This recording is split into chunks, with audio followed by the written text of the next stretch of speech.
I've had a career of over 30 years in this industry, designing products and leading design teams to create products. And I've worked for 4 major corporations in those 30 years, including a Canadian company called Bell Northern Research, a better known company, Apple Computer, Microsoft, and most recently, BlackBerry. I've found that Steve Jobs quotes are something that are very popular on the web. People love to hear quotes from Steve Jobs. So I spent 7 years working with Steve Jobs. I was present when many of those quotes were made. So in that example of Steve not wanting people to take notes in a meeting, I think once I started to appreciate the reason that he was asking people to stop and what he was really getting at in terms of making sure that everyone was committed to solving the problem, I found it to also be a very useful tool, and I applied it at both Microsoft and then again later at BlackBerry.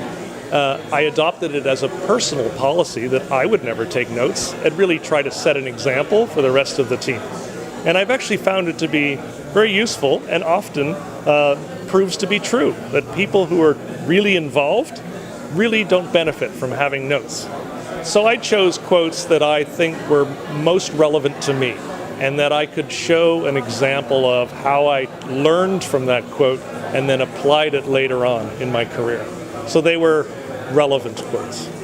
I realized that what was important to me now is that I find a way to give back to the design community and start to share all of this information, this knowledge that I've acquired.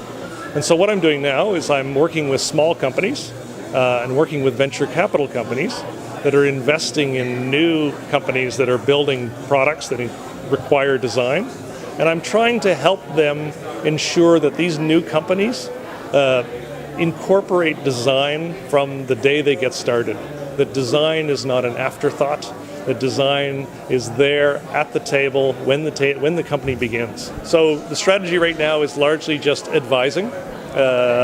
And the best tool I've found is actually telling stories, sharing my personal experience, which I think people love to hear. They want to hear the stories, and they're each able to extract something unique from those stories. So I'm not telling companies and telling teams what to do, but I'm just providing sort of a general sense of what I think has worked for me in the past, and they're free to incorporate that if they wish.